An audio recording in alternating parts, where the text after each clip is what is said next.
Hello বন্ধুরা, আমি মাফি। প্রতিদিন নতুন নতুন রহস্যময় মাফিয়া, হ্যাকার আর অবহেলার গল্প পেতে আমাদের চ্যানেলটি সাবস্ক্রাইব করে পাশে থাকবেন। বই খাতা আর কলম ব্যাগে গুছিয়ে নিয়ে কলেজে রওনা হইতেছি। ঠিক তখনই মা ডাক দিল নাস্তা খাওয়ার জন্য। কি আর করার, মায়ের আদেশ তো আর অমান্য করা যায় না।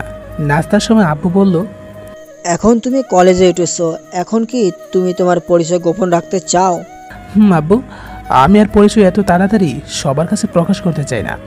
আর একটা কথা তোমায় বলেছিলাম যে আমাদের কলেজের পাশে যে আমাদের বাসা আছে তার একটা রুম আমার জন্য খালি রাখতে। তুমি কি তা রাখছো নাকি তাও ভাড়া দিয়ে দিছো?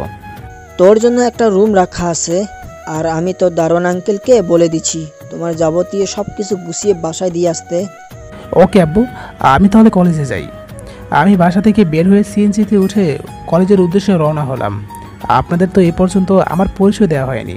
কলেজে যেতে যেতে আপনাদের সাথে পরিচয়টা দিয়েই দেই। আমি তরিকুল ইসলাম, বাবা মায়ের একমাত্র ছেলে। আমি ইন্টার ফার্স্ট ইয়ারে বিজ্ঞান শাখায় পড়ি। আমার বাবা একজন মন্ত্রী এবং তিনি দেশের টপ বিজনেসম্যানদের ভিতরে 1 নম্বরে আছেন। তিনি মন্ত্রী হবার আগে থেকেই দেশের 1 নম্বর বিজনেসম্যান ছিলেন এবং এখনও তিনি 1 নম্বরেই আছেন। আপনাদের সাথে কথা বলতে বলতে কলেজে চলে এসেছি। আজ আমার কলেজে প্রথম দিন। কলেজ গেট দিয়ে ভিতরে ঢুকে সোজা আমি ক্লাসরুমে গিয়ে মাঝখানে একটা বেঞ্চে বসে পড়লাম। স্যার ক্লাসে এসে আজ প্রথম দিন, তাই অনেক কথা বলে চলে গেল। ক্লাস করে রুম থেকে বের হবার সাথে সাথেই কার সাথে ধাক্কা খাই। ধাক্কা খেয়ে উপরে তাকানোর আগেই গালে ঠাস ঠাস করে কয়েকটা থাপ্পড়ের শব্দ শুনতে পেলাম। উপরে তাকিয়ে দেখি একটা মেয়েটাও ক্লাসরুম থেকে বের হইতেছিল। তখন না দেখতে পেয়ে মেয়েটির সাথে ধাক্কা খাই। আর বাকিটা তো আপনারা দেখলেনই। আমি শুধু শুধু থাপ্পড় খেলাম, তার সাথে মেয়েটির হাতে থাপ্পড় খেলাম শুধু শুধু। আসলে জীবনটাই বেদনাদায়ক। কোনো দিকে আর না থাকে সোজা কলেজ থেকে আমাদের কলেজের পাশের বাসায় আসি, কেননা শরীফ কাকা আমার সব কিছু সকালে এখানে রেখে গেছে। তাই আমি আর আমার আম্মু আব্বুর কাছে যেতে হয়নি। বাসায় এসে ফ্রেশ হয়ে খাবার খেয়ে ঘুমিয়ে পড়ি।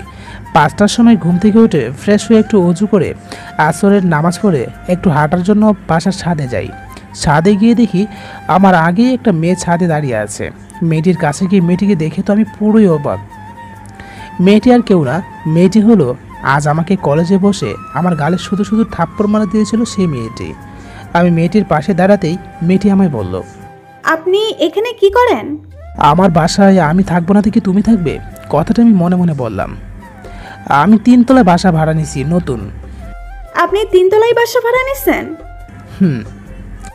3 তলায় তো শুধু একটা ফ্ল্যাট খালি আছে, সেটা শুধু এই বাড়ির মালিক নিজেদের জন্য খালি রাখছে, আর আপনাকে সে বাসাটা ভাড়া দিয়ে দিল। তা আপনার নাম কি? জি, আমার নাম মোহাম্মদ তরিকুল ইসলাম। আপনার নাম কি? আমার নাম তাসফিয়া, আমিও 3 তলায় থাকি। ভালো। আমি বললাম, আমরা কি ফ্রেন্ড হতে পারি? অবশ্যই, তবে কিছু আমার শর্ত আছে। তা যদি তুমি মানতে পারো তাইলে আমি তোমার সাথে ফ্রেন্ডশিপ করব। শর্তগুলো বলেন আপনার। প্রথম শর্ত হলো, আমরা ফ্রেন্ড হলে তুমি করে কথা বলতে হবে, আপনি করে কথা বলা চলবে না।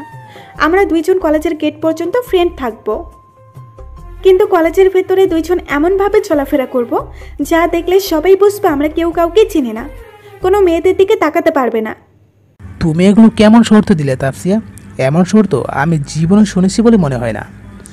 শোনো তারিকুল, আমি তোমায় এই শর্তগুলো কেন দিচ্ছি তার সময় হলে আমি তোমায় নিজেই বলে দেব, কেমন? এখন বলো, তুমি আমার শর্তে রাজি কিনা? আমি তোমার শর্তে রাজি। এখন মাগরিবের আজান দেবে, আমি এখন রুমে গিয়ে অজু করে নামাজ পড়বো। আরেকটা কথা, তুমিও কিন্তু 5 ওয়াক্ত নামাজ পড়বে প্রতিদিন। আমিও তোমার সাথে রাজি। আমি রুমে এসে নামাজ পড়ে কিছুটা খাবার খেয়ে পড়তে বসছি। কিছুক্ষণ পরে তারপর রাতের খাবার খেয়ে ঘুম দিলাম। ফজরের আজানে ঘুম ভেঙে গেল। উঠে ফ্রেশ হয়ে অজু করে ফজরের নামাজ পড়ে ছাদে একটু হাঁটাচলা করে রুমে আসলাম। কিছুক্ষণ পর কলেজের সময় হয়ে গেছে, তাই রেডি হয়ে কলেজের উদ্দেশ্যে রওনা দিলাম রিক্সা করে। কলেজের সামনে রিক্সা থেকে নেমে বারাটা দিয়ে কলেজের গেট দিয়ে ভিতরে প্রবেশ করতেই কলেজের গেট দিয়ে ভিতরে ঢুকিয়ে তাকিয়ে দেখি তাফসিয়া ও তার বান্ধবীরা মিলে মাঠে বসে হাসাহাসি করতেছে।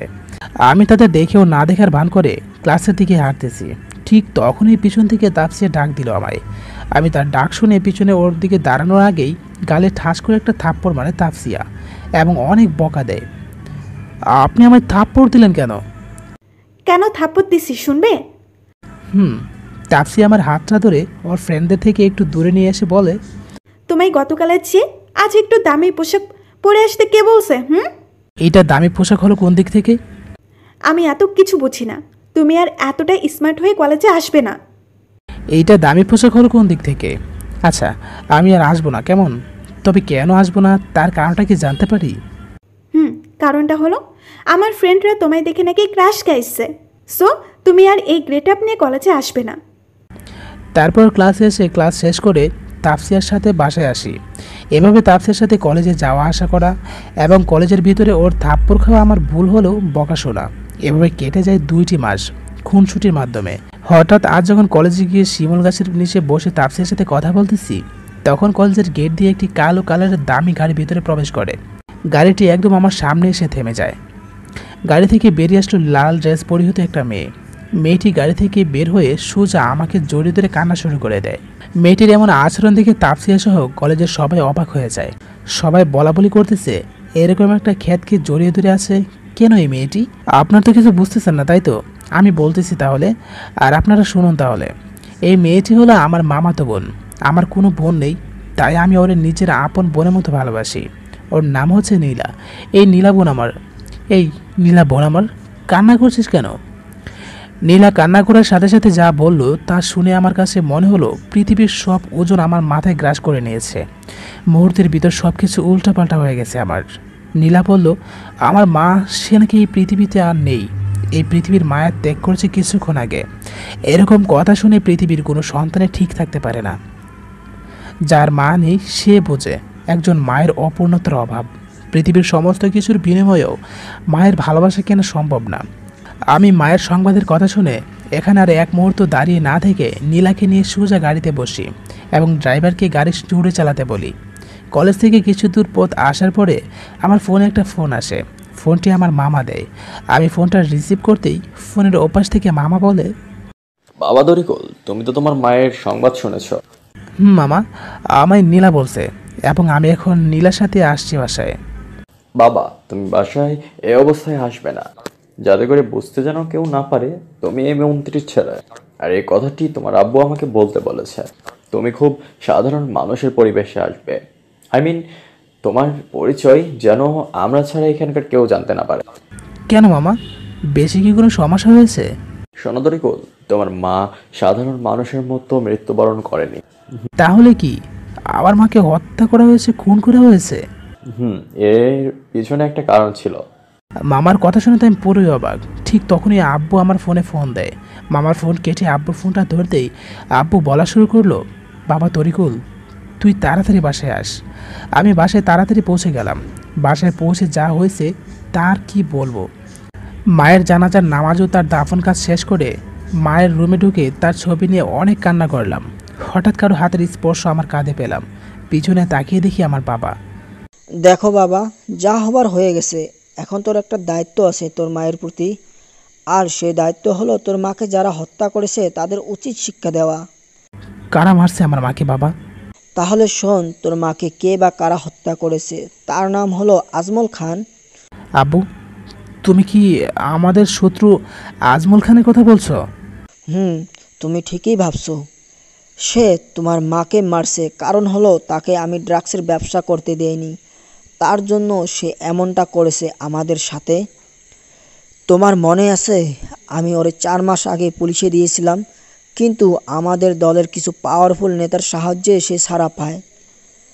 আর কিছু নেতার ক্ষমতার অপব্যবহারের জন্য জীবন দিতে হয়েছে তোমার মায়ের। তরিকুল বাবা আমার, তুই আমার একটা ইচ্ছা পূরণ করবি বল? বাবা, করার চেষ্টা করব ইনশাল্লাহ। আমি চাই তুমি আন্ডারওয়ার্ল্ডের মাফিয়া কিং হয়ে তোমার মায়ের মৃত্যুর প্রতিশোধ নেবে। তুমি অন্যায়ের বিরুদ্ধে রুখিয়ে দাঁড়িয়ে কাজ করা হবে তোমার মাফিয়া টিমের প্রধান কাজ। হয়তো তুমি ভাবতেছো আমি বাবা হয়ে কেন তোমায় মাফিয়া হতে বলছি।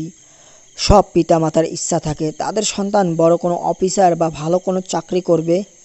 আমিও সব পিতামাতার মতোই চেয়েছিলাম। নিয়তি আমায় সে আশা পূর্ণ করতে দিল না। আমি মন্ত্রী হয়ে এ কথা বলার কারণ হলো, আমি ওরে পুলিশে দিলে আবারও নেতাদের মাধ্যমে ছাড়া পাবে। হয়তো বা কিছুদিন জেল খেটে আবার ছাড়া পাবে, এতে করে দেশে ন্যায় বিচার পাওয়া সম্ভব না। অনেক কথা বললাম তোমায়, এখন তুমি কি আমার কথায় রাজি কিনা তা বলো। আমি রাজি বাবা। আজ রাতে তুমি আমার প্রাইভেট জেটে জাপানে চলে যাবে। বাবা বলল সেখানে তার এক জাপানি ফ্রেন্ড আছে, সে কিনা মাফিয়া হবার জন্য, নিজের আত্মরক্ষার জন্য যে সকল ট্রেনিং দরকার তা সব আমায় শিখিয়ে দেবে। সেইখানে আমার 2 বছর প্রশিক্ষণ গ্রহণ করতে হবে। তোমার প্রশিক্ষণের পাশাপাশি তোমার পড়াশোনাও করানো হবে। আরও অনেক কথা বলল বাবা। বাবার কাছ থেকে বিদায় নিয়ে রওনা হলাম জাপানের উদ্দেশ্যে। জাপান পৌঁছে সেখানে আব্বুর ফ্রেন্ডের বাসায় পৌঁছে আব্বুকে ফোন করে জানালাম আমি যে জাপানে আসছি তা শুধুমাত্র আমার আব্বু ছাড়া আর কেউ জানে না, এমনকি আমার মামা আর আমার কলেজের মামাতো বোন নীলাও জানে না। আগামীকাল থেকে আমার নতুন জীবনের সূচনা শুরু করবে। সকালে ফ্রেশ হয়ে ফজরের নামাজ আদায় করে খাটে বসতেই আব্বুর ফ্রেন্ড মানে আমার ট্রেনিং মাস্টার, যে আমায় ট্রেনিংয়ের জন্য ডেকে নিয়ে গেল। সে জাপানি ভাষায় যা যা বলল তা আমি বাংলায় বলতেছি। সে যা যা বলল তা শুনে তো আমি অবাক। আমায় নাকি 10টা ভাষা শিখতে হবে। ভাষাগুলো হলো ইংরেজি, হিন্দি, ফার্সি, জাপানিজ, উর্দু, চায়না এবং কিছু পশু পাখি সহ এমনকি মানুষের চোখের ভাষা পড়ে নিতে হবে। ঠিক তখনই আমি ট্রেনিং মাঠে দেখতে পেলাম যারা মাফিয়ার ট্রেনিং নিতে আসছে সবাই আমার চেয়ে অনেক বড়, আমি শুধু ছোটো। শুরু হলো আমাদের ট্রেনিংয়ের কাজ। ধীরে ধীরে আমার ট্রেনিংয়ের চাপ বাড়তে শুরু করলো। আমাকে সবার থেকে আলাদাভাবে মাফিয়া ট্রেনিং দিতেছে স্যার। যতই সামনের দিকে এগোচ্ছে ততই আমার কঠিন কঠিন ট্রেনিংয়ের সম্মুখীন হতে হচ্ছে। আমাকে তেমন ভালো খাবার পর্যন্ত দেওয়া হয় না। আজ আমার এখানে আসার 6 মাস পূর্ণ হলো। এখানে আমাকে এখানকার সবাই এক নামে চেনে, the mafia king of Tarikul. কেউ আমার সাথে পেরে উঠতে পারে না। আমায় আজকে থেকে কিছু বাঘ ও সিংহের সাথে পড়াশোনা করতে হবে। মানে স্যার সে আমাকে তার একটা চিড়িয়াখানায় নিয়ে আসলো। সেখান থেকে সবচেয়ে বড় বাঘ ও সিংহগুলো আমার কাছে নিয়ে আসে। আমার যে পশুর ভাষা শিক্ষা দেওয়া হয়েছে তার মাধ্যমে এদেরকে আমার মাফিয়া গ্রুপের সদস্য বানাতে হবে। এদের সংখ্যা ছিল প্রায় 200-র মতো। আমার যখন মাফিয়া ট্রেনিং শেষ হবে তখন এদেরকে আমার সাথে দিয়ে দেওয়া হবে। এভাবে চলতে থাকে আমার মাফিয়া হওয়ার ট্রেনিং। এখন আমি জাপানের সবচেয়ে বড় মাফিয়া। সবাই আমাকে জাপানের the mafia king of Tarikul নামে চেনে। আমার নাম শুনে এখানকার সকলের অবস্থা খারাপ হয়ে যায়, কেননা আমার ট্রেনিংয়ের পাশাপাশি জাপানের বড় বড় মাফিয়াদের বিরুদ্ধে দাঁড় করা আমার স্যার। সে নিজ চোখে দেখতে চেয়েছে আমি কতটুকু ট্রেনিং শিক্ষা অর্জন করতে পেরেছি। আমিও তা দেখাতে সক্ষম হয়েছি। স্যার আমার ট্যালেন্ট দেখে অনেক খুশি হয়েছে। এখানে বসে আমি এসএসসির এক্সাম দিয়েছি। আমার মাফিয়া ট্রেনিং শেষের দিকে। আর মাত্র 1 মাস আছে আমার ট্রেনিং। তারপরে শুরু হবে আমার মায়ের হত্যা করার প্রতিশোধ নেওয়ার পালা। বাংলাদেশে অনেক আগে আমার কিছু লোক পাঠিয়ে দিয়েছি। তাদের কাজ হলো মাফিয়ার তাণ্ডব ছাড়ানো, সবাই যাতে মাফিয়া দলের নাম শুনলে ভয় পায়।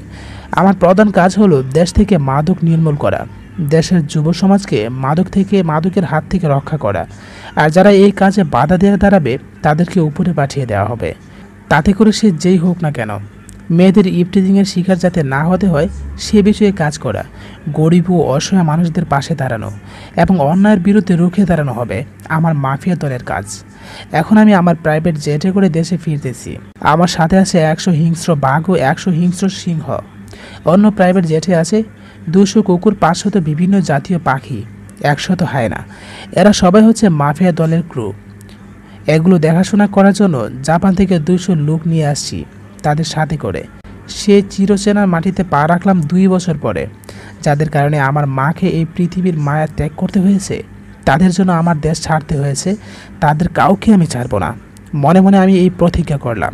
আমি দেশে আসার আগেই আমার লোকেরা এখানে 100% জমিতে আমার লোকদের থাকার জায়গা ও কিছু কুকুর এবং কিছু পাখি থাকার জায়গা তৈরি করে রেখেছে।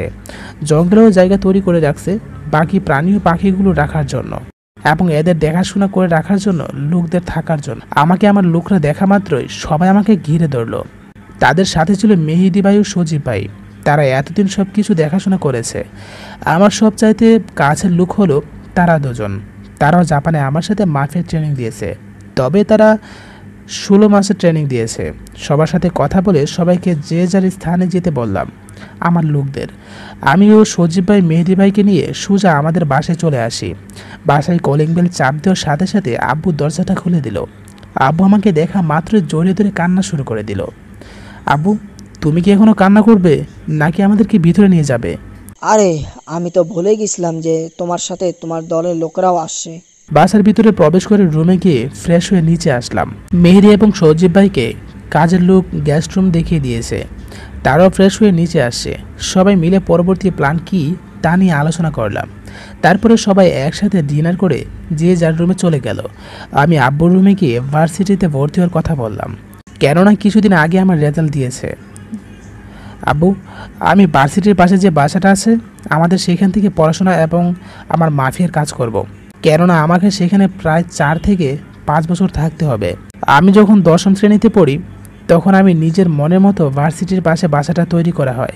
এই বাসাটা 7 তলা এবং বাসার সামনে রয়েছে একটি সিঁড়িও লিফট, পিছনেও রয়েছে একটা সিঁড়িও লিফট। সেটা কখনো কেউ ব্যবহার করে না। আব্বু, তুমি এখন সিদ্ধান্ত নিলে আমার পড়াশোনা নিয়ে? তোমার ভর্তির কাজ তা আমি অনেক আগেই ঠিক করে রাখছি। এখন তোমার কাজ হলো শুধু 2 দিন পর থেকে ভার্সিটিতে যাওয়া।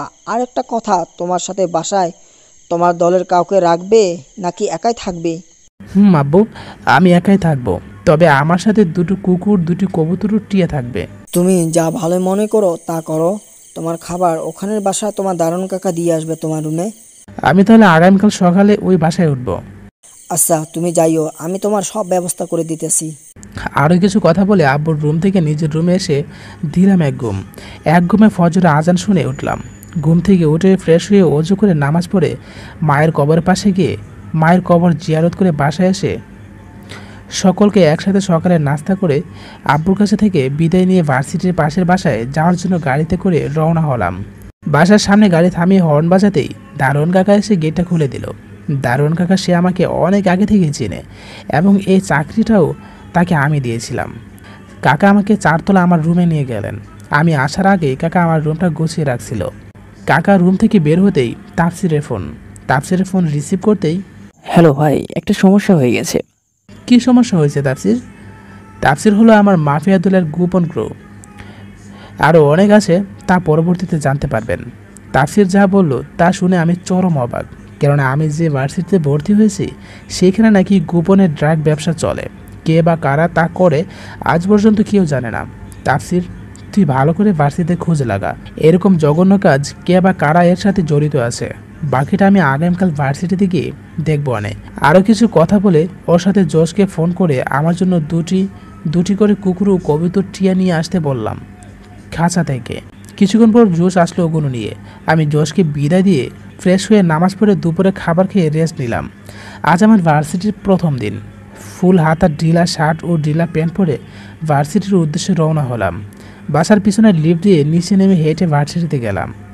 ও, আপনারা তো বলতে ভুলে গেছি, আমি ভার্সিটিতে 1 মাস লেট করে ভর্তি হয়েছি। তার কারণটা পরেই বলবো।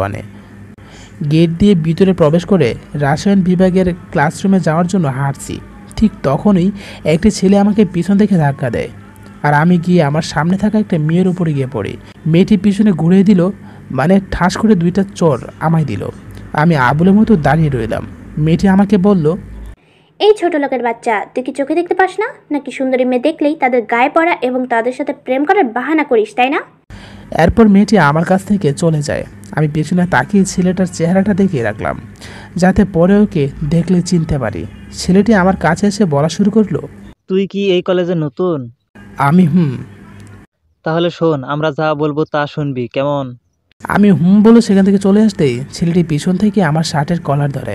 আমি কোনো মতে নিজের রাগটাকে কন্ট্রোল করি। আজ ভার্সিটির প্রথম দিন, তাই ওরে কিছু বললাম না। আমি কাছ থেকে ওর হাতটা সরিয়ে দিয়ে সোজা ক্লাসরুমে চলে আসি। ক্লাস শেষ করে সোজা বাসায় চলে আসি।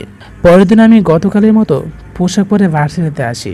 ভার্সিটির গেট দিয়ে ভিতরে ঢুকতেই দেখি গতকালের ছেলেটির সাথে আরও কিছু ছেলে মিলে একটা মেয়েকে টিচ করতেছে এবং মেয়েটিকে ওরা বাজে কথা বলতেছে। এইটা দেখার সাথে সাথে আমার মাথায় রক্ত গরম হয়ে গেল। ক্যাম্পাসে কেউ কিছু ছেলেগুলোকে বলতেছেও না, সবাই তাকিয়ে তাকিয়ে দেখতেছে। ছেলেটি যখন মেয়েটির শরীরে টাচ করবে ঠিক তখনই আমি ছেলেটির সামনে গিয়ে ওর হাতটা ধরে ফেলি। এরপরে একটু সব ছেলে কয়টাকে উত্তম মাধ্যম ধুলাই দেই। ছেলেগুলোকে মারতে মারতে আধমনে করে ফেলি। তারপরে ওদেরকে বলি, আর যদি কোনো দিন শুনি বা দেখি তোমরা মেয়েদের খারাপ ব্যবহার করেছ, তবে মনে রাখবি সেদিন তোদের শেষ দিন হবে, কথাটা মনে রাখিস। ছেলেগুলো চলে যাচ্ছে। তার সামনে থেকে আমাকে বলছে, তোর সাহস থাকলে আগামীকাল ভার্সিটিতে আসিস। আমি ওদেরকে বললাম তোদের সব লোকদেরকে নিয়ে আসিস আগামীকাল। আমি ওখানে এক মুহূর্ত দাঁড়িয়ে না থেকে সোজা ক্লাসে আসি।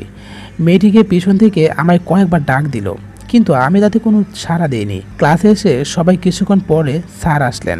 কিছুক্ষণ ক্লাস করানোর পরে স্যার বললেন, আমরা তো সবাই মানুষ, তাই না? সবাই একসাথে স্যারকে জি বললেন। স্যার আবার বলল, তাহলে তোমরা বলো তো মানুষ কাকে বলে? সবাই সবার মতো করে এক এক করে স্যারের প্রশ্নের উত্তর দিতেছে। ঠিক তখনই সবার চোখ গেল লাস্ট বেঞ্চে থেকে দাঁড়ানো ঢিলডাল পোশাক পরা একটি ছেলের ওপর। ছেলেটি আর কেউ নয়, ছেলেটি হলাম আমি। এখন আমার পালা স্যারের প্রশ্নের উত্তর দেওয়ার।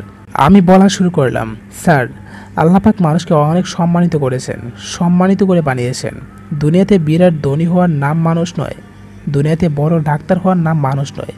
মানুষের চেয়ে পশুরা বড় ডাক্তার, বড় ইঞ্জিনিয়ার, যার প্রাণ একটা মৌমাছি, একটা বাবুই পাখি। তারা তাদের মায়ের পেট থেকে এক একজন চিফ ইঞ্জিনিয়ার হয়ে আসে। তার প্রমাণ হলো তাদের বাসা। মৌমাছি, মৌচাক এবং বাবুই পাখির বাসা নিয়ে একটু চিন্তা করলেই বোঝা যাবে তারা কতটা বড় ইঞ্জিনিয়ার। যে সকল মানুষের হিংসা বিদ্বেষ নেই, তাদের আছে মানবিক মূল্যবোধ, মানবিক জ্ঞান ও বিবেক এবং চরিত্র ও সুন্দর আদর্শ ইত্যাদি ইত্যাদি। এই গুণাবলীগুলো যে মানুষগুলোর ভিতরে থাকে তাদেরকে মানুষ বলে। সবাই অবাক হয়ে চেয়ে আছে আমার দিকে। সবাই ভাবতেছে এরকম একটা খেত ছেলে কী করে এত সুন্দর করে কথা বলতে পারে। সব ক্লাস শেষ করে বাসায় আসি। আজ একটু তাড়াতাড়ি ভার্সিটিতে যাই, কেননা আজ আমার গতকালের ছেলেগুলোকে আসতে বলছে। তাছাড়া ভার্সিটিতে যে ড্রাগের ব্যবসা করে তার গতকাল রাতে খোঁজ পেয়েছি। তাকে আজকে ড্রাগ বিক্রি করার সময় মজা বোঝাবো। একা একা ক্যাম্পাসের ভিতরে ঢুকে বট গাছের নিচে বসে আছি। বসে থাকার কিছুক্ষণ পরে 3টা গাড়ি আমার সামনে এসে থামে। গাড়ি থেকে বের হয়ে গতকালের ছেলেগুলো এবং ভার্সিটির বিবি আমার শার্টের কলার ধরে ক্যাম্পাসের মাঝখানে নিয়ে আসে। তারপরে আমায় বলে, তোর এত বড় সাহস, তুই আমার ভাইয়ের গায়ে হাত তুলিস? কথাটি বলে আমাকে 2টি চড় দেয়। এর ভিতরে কোথা থেকে যেন গতকালের মেয়েটা আসে, আমার সামনে দাঁড়ায় আর বলে, ভাইয়া, ওনার ভুল হয়ে গেছে, আপনি ওনাকে মাফ করে দেন। সব দোষ আমার, ওনার কোনো দোষ নেই। এই কথা বিবি শুনে মেয়েটিকে ঠাস করে একটা চড় মারে। বিবি বলতে শুরু করলো, তোর জন্য গতকাল আমার ভাই এই ছোট লোকের হাতে মার খেয়েছে, তোকে তো আমি ছাড়বো না। বলেই আবার মেয়েটিকে ঠাস করে একটা গালে চড় মারবে, যা দেখে আমার মাথা গরম হয়ে যায়। আর আমি সাথে সাথে বিপির বুক বরাবর লাথি মারি। সে আমার লাথির টাল সামলাতে না পেরে মাটিতে পড়ে যায়। সাথে সাথে বিপির সকল লোক আমার দিকে বন্দুক তাক করে। এইটা দেখে মেয়েটি অনেক কান্নাকাটি করে। বোঝায় যেন সে তার সবচেয়ে কাছের মানুষটিকে হারিয়ে ফেলতেছে। ভার্সিটির সবাই দেখতেছে, এখনকার ঘটনা উপভোগ করতেছে, কেউ কোনো প্রতিবাদ করতেছে না।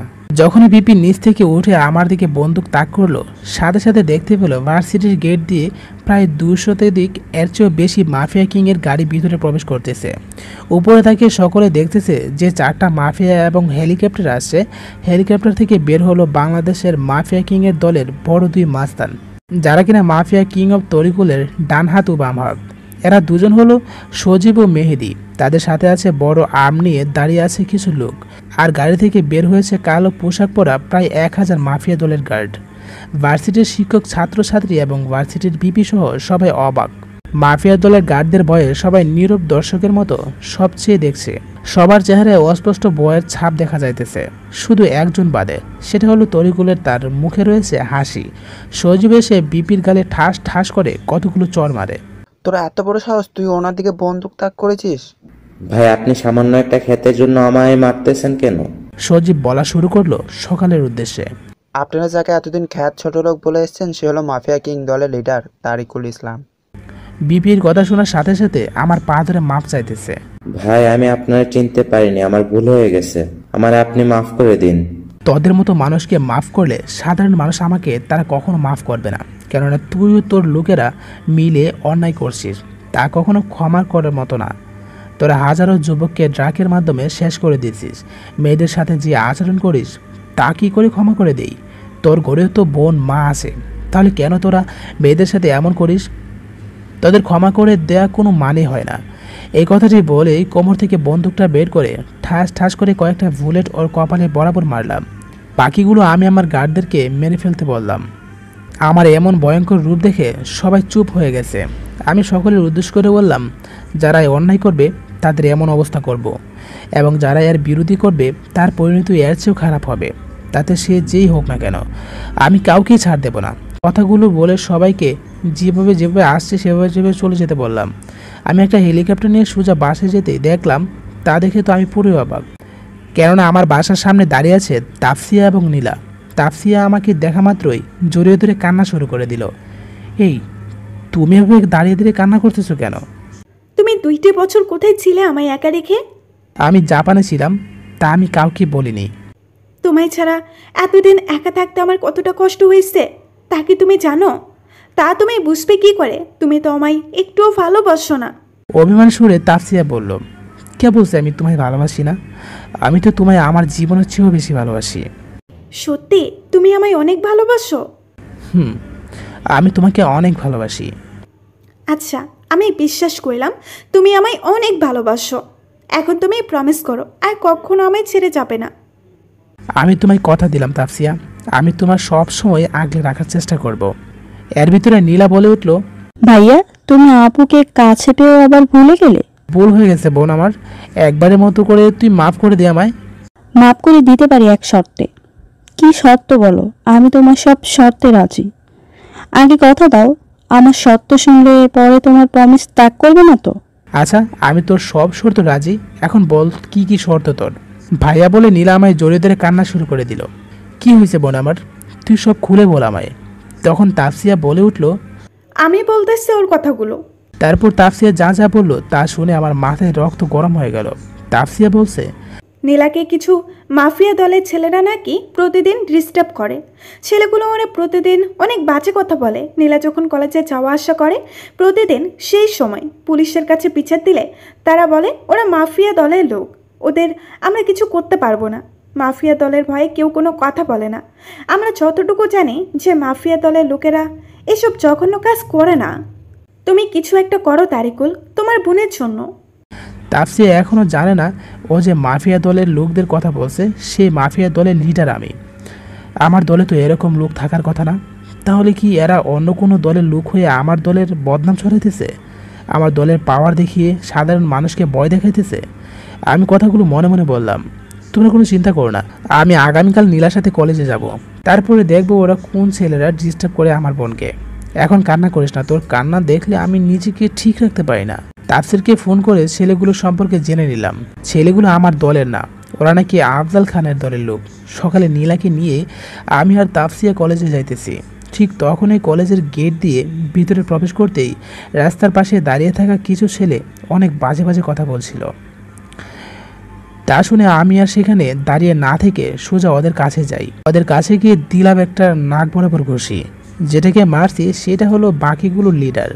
ওদের ভিতর থেকে একজন বলে ওঠে, তোর এত বড় সাহস, তুই আমাদের বসকে মারছিস? ওই তোরা শালার ধর। ওরা যখন আমার কাছে আসতে যাবে তার আগে সবগুলোকে ধরে আমি মারতে শুরু করে দিলাম। কিছুক্ষণ মারা পরেই ছেড়ে দিলাম ওদের। বকারেদের ভিতরে একজন বলছে, তুই কাদের গায়ে হাত তুলছো তা তো জানো না? তুই 20 মিনিট এখানে। আমি এখানে আছি, আর তুই তোর কোন ভাবকে নিয়ে আসবি? যা তাড়াতাড়ি নিয়ে আয়। আমি নীলাকে নিয়ে কলেজের ভিতরে গিয়ে ওর ক্লাসরুমে দিয়ে আসতেই কেউ আমার পিছন থেকে বস বলে ডাক দেয়। আমি পিছনে ঘুরে তাকাতেই তো অবাক, তাফসির আমায় ডাক দিছে। তাফসির, তুই হঠাৎ এখানে কি করছিস? ভাই আমি এখানে ছদ্মবেশ নিয়ে আসছি, আমাকে কেউ চিনতে পারবে না। তা না হয় বুঝলাম, এখানে আসছোস কিসের জন্য সেটা তো বল।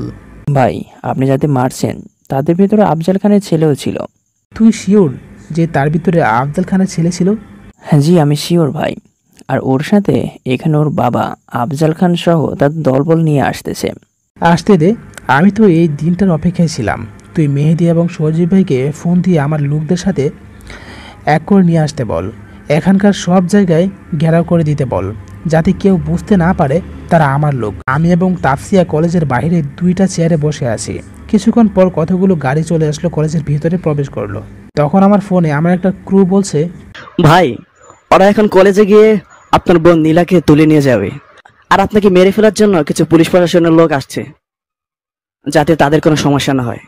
আপনার মায়ের হত্যাকারীগুলো সবাই আসছে, আর আপনার কথা মতো আমি আপনার গোপন মাফিয়া লোকদের ওদের লোকের সাথে মিশিয়ে দিয়েছি। ওরা কখনো আমাদের লোকদের চিনতেই পারবে না।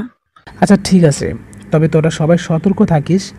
আমি আর তাফসিয়া কলেজের ভিতরে প্রবেশ করতেই দেখি আফজাল খানের সামনে একটা ছেলে নীলার হাত ধরে অনেক বাজে বাজে কথা বলতেছে আর আমার কথা জিজ্ঞাসা করতেছে, কিন্তু নীলা আমার কথা বলতেছে না। এখন পর্যন্ত নীলা এবং তাফসিয়া তারা দুজনে কেউ আমার পরিচয় জানে না, আমি যে বর্তমান আন্ডারওয়ার্ল্ডের মাফিয়া কিং। আমি ওদের কাছে যাওয়ার আগেই নীলার হাত ধরে যে ছেলেটি আমার কাছে আফজাল খানকে আব্বু বলে ডাক দিয়ে বলে, আব্বু শালি তো মুখ খুলতেছে না।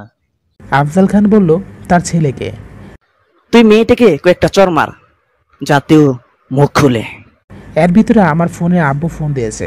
ফোন দিয়েই কড়া ভাষায় আমায় বলল, আফজাল খানের মতো বাজে মানুষের চিহ্ন বাংলাদেশে না থাকে, আর নীলা এবং তাসফিয়াকে তোমার মিশন শেষ করে আমার কাছে নিয়ে এসো, কেমন? ওকে আব্বু, তুমি যেমনটা বলছো আমি তেমনটাই করব। আমি ফোনে আব্বুর সাথে কথা বলার পর নীলার দিকে তাকাতে ওর চোখে পানি দেখতেছি। এর মানে ওরা আমার কলেজের বোনের গায়ে হাত তুলেছে। আমি ওদের একটাকে জীবিত রাখবো না। আমি আমার লোকদেরকে ফোন করে অ্যালার্ট থাকতে বলি। আমি সামনে হাঁটতেছি আর পেছনে তাফসিয়া আসতেছে। আমি সোজা আফজাল খানের সামনে দাঁড়ালাম।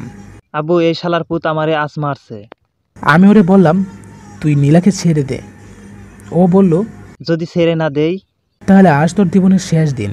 ছেলেটা আমায় বলল, তোর এত বড় সাহস, তুই আফজাল খানের ছেলেকে হুমকি দিস? দেখ তোর বোনকে আরো কয়টা চর দেই, পারলে তুই ঠেকা। ও যখনই নীলাকে আবার চর মারার জন্য হাত উঠায় তখনই আমি আমার কোমর থেকে বন্দুকটা বের করে ওর কপাল বরাবর ঠাস ঠাস করে 2টা বুলেট মারি। সাথে সাথে ওর নিতর দেহটা মাটিতে পড়ে যায়। এটা দেখে সবাই অবাক চোখে আমার দিকে চেয়ে আসে। সবাই ভাবতেছে এমন একটা ছেলের হাতে কি করে বন্দুক হতে পারে, তাহলে ওর আসল পরিচয় কি? নীলা এবং তাফসিয়ার মনেও এই প্রশ্নটি ঘুরপাক খাচ্ছে। ঠিক তখনই আফজাল খান আমার শার্টের কলার ধরে বলে, শোয়ারের বাচ্চা, তোর এত বড় সাহস, তুই আমার সামনে আমার ছেলেকে হত্যা করেছস? তুই তো আমার সাহস দেখিসনি এখন পর্যন্ত। তোর ছেলেকে যেমন মারছি ঠিক তেমনই তোকে মারব, তবে তোকে মারবো অনেক যন্ত্রণা দিয়ে। আমি এই কথা বলার সাথে সাথে আফজাল খান আমার নাক বরাবর একটা ঘুষি মারে। তার ঘুষির জন্য আমার নাক দিয়ে কিছু রক্ত বের হয়, যা দেখে আমার মাথা গরম হয়ে যায়। আর আমি আফজাল খানের বুক বরাবর একটা লাথি মারি। আমার লাথির টাল সামলাতে না পেরে আফজাল খান মাটিতে পড়ে যায়। সে মাটি থেকে উঠে তার লোকদের আমার দিকে বন্দুক তাক করতে বলে। আমার দিকে তার লোকেরা বন্দুক তাক করার সাথে সাথে আমার লোকেরা ওদের সবগুলোকে মুহূর্তের ভিতরে শেষ করে দেয়। সব ঘটনার পরিস্থিতি বুঝে উঠতে পারছে না আফজাল খান। সে তো একটার পর একটা ঘটনা বাকরুদ্ধ হয়ে যাচ্ছে। আফজাল খান আমার দিকে বন্দুক তাক করে আমাকে বলতেছে, কি পরিচয় তোর? সামান্য একটি খেত ছেলে হয়ে কি করে এসব করছিস? এর ভিতরে কেউ একজন বলতেছে, ওনার পরিচয়টা কি জানা খুবই প্রয়োজন? কিছুক্ষণ পরে এমনিতেই উনি নিজে তার পরিচয় দিবে। তার পরিচয় জানার জন্য এত ছাগলের মতো ব্যয় না করে নিজে চিন্তা কর। কথাগুলো পিছন থেকে এতক্ষণ তাফসির বলেছে। আমার চিন্তা না করে তোদের চিন্তা কর, শোয়ারের বাচ্চা। আফজাল খান আমাদেরকে বলল। এই কথা বলে পুলিশ অফিসারকে আমাদের অ্যারেস্ট করতে বলল। আমাদের কাছে পুলিশ অফিসার আসার সাথে সাথে কিছু পুলিশের গাড়ি কলেজের ভিতরে প্রবেশ করলো। পুলিশের গাড়িগুলো সোজা আমাদের কাছে এসে থামলো। পুলিশের গাড়ি থেকে যে বের হয়েছে তাকে দেখে এখানকার সবাই অবাক। গাড়ি থেকে যে বের হয়েছে সে হলো সমস্ত পুলিশ ডিপার্টমেন্টের প্রধান। সবাই আজ কিছুক্ষণ পরপর বড় ধরনের শক খাইতেছে। কি হচ্ছে বা কি হতে যাচ্ছে এখানে তা কেউ এখন পর্যন্ত বুঝে উঠতে পারছে না। কেননা সবাই বলতেছে সামান্য একটা খেত ছেলে এত শক্ত বা ক্ষমতা পেল কোথায়? পুলিশ প্রধান এসে এখানকার সকল পুলিশকে থামিয়ে দিল। তারপরে আমার সাথে কিছু কথা বলে সে এখান থেকে চলে গেল আমার থেকে বিদায় নিয়ে। আমি আফজাল খানকে বলা শুরু করলাম, তোর তো সব লোক শেষ, আশা ভরসাও, এর মানে তোর সব শেষ। এখন কি করবি বল? তোর সাহস থাকলে তোর আসল পরিচয়টা বল। আমার আসল পরিচয় জানলে তো তুই আর বেশিক্ষণ বেঁচে থাকতে পারবি না। আমি বেঁচে থাকি বা আর গিয়ে না থাকি তা পরে জানা যাবে, আগে এখন তোর পরিচয়টা বল। ঠিক তখনই কে একজন পিছন থেকে বলে ওঠে, ওর পরিচয়টা কি তোর খুবই জানা প্রয়োজন? আমি পিছনে তাকিয়ে দেখি আমার আব্বু, আমার মামা এবং শাহজাহান আঙ্কেল। আপনারা শাহজাহান আঙ্কেলকে কেউ চিনতে পারছেন না, তাই না? তিনি এবং আমার আব্বু তারা দুজন হলো বেস্ট ফ্রেন্ড। আফজাল খান আমার আব্বুকে দেখে চরম অবাক। শোন আফজাল, তুই এতক্ষণ যার পরিচয় জানতে চাইছো সে হলো আমার ছেলে, যাকে তুই গত 2.5 বছর আগে মাতৃহারা করছো। তাকে তুই তার মায়ের স্নেহ ভালোবাসা থেকে বঞ্চিত করছো।